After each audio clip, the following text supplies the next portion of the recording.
good Wednesday morning. Amukeriwile Startime. Namunhla nitshame na TK, my friend. Thokozani. TK, what type of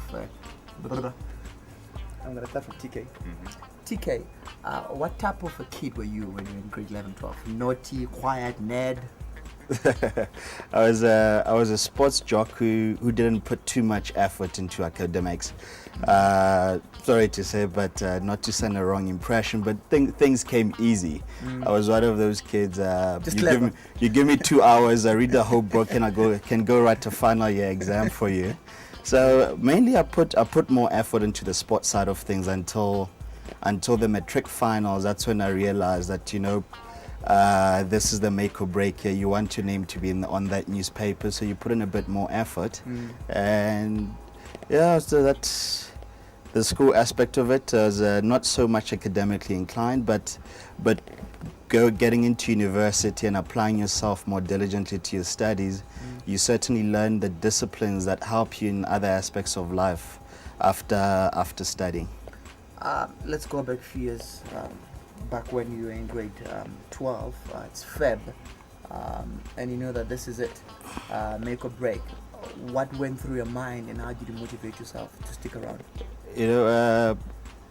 For me, being at high school, the biggest motivator then was getting to play first team rugby first part of the year. And when June hits and everyone starts making a fuss about the upcoming finals, you've got, my mother was a teacher, so she was always on my back about studying. When are you studying? We never see you studying. And that's when you start realizing that the easy ride you had in life is coming to an end. Sure. You need to make decisions that are going to impact what happens from post matric exams, and that's when I said, you know what, everyone in my family has pretty much passed matric, so I can't be the first one to bail out.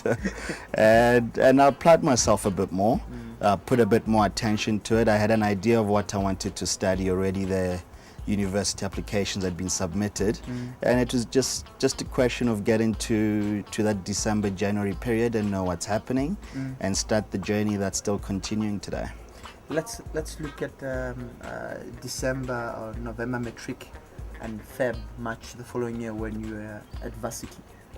What was the biggest difference between the two, high school and varsity? In high school you're in such a protected environment that you think life revolves around you, and you get to varsity, you've got 20,000-30,000 people on campus, and the first few weeks you realize that the lecturers don't actually care whether you do your work or not, pitch to classes or not, and no one is going to chase you.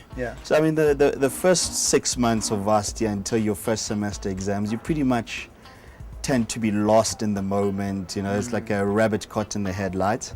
And once those first results come out, you realize, hey, you know what? I need to pull up my socks, or I'm going to end up not having the required minimum marks to write finals. So you start shifting yourself, because the novelty of being at a big institution where no one is chasing after you starts to wear off, and you start finding yourself a bit more. And I also found that the friends that come from high school, you start breaking away from them. You find new friends, because you're getting into your own space now. You're discovering new people, you're discovering new cultures as well, because in high school we tend to be along similar lines from a religious perspective, cultural background, likes and dislikes. And here it is, you 18-year-old kid coming into first year varsity lecture, and you're sitting with a 40-year-old man. You've got I had a lady who was in her 60s, 70s. She was doing a 4th degree because she was bored. And you're thinking, this is someone who's done it all, and they still have this drive and motivation. And you start building up friendships with people of an older generation than you. Some of them take you under their wing, and they become your mentors, if I can call it that, and you start getting different perspectives that go beyond your sheltered existence you had. Pangana yetile for namunhla ijoyene munzuku na atava nitshame na Thokozani. Bye bye. And action. Dumelang Bangana.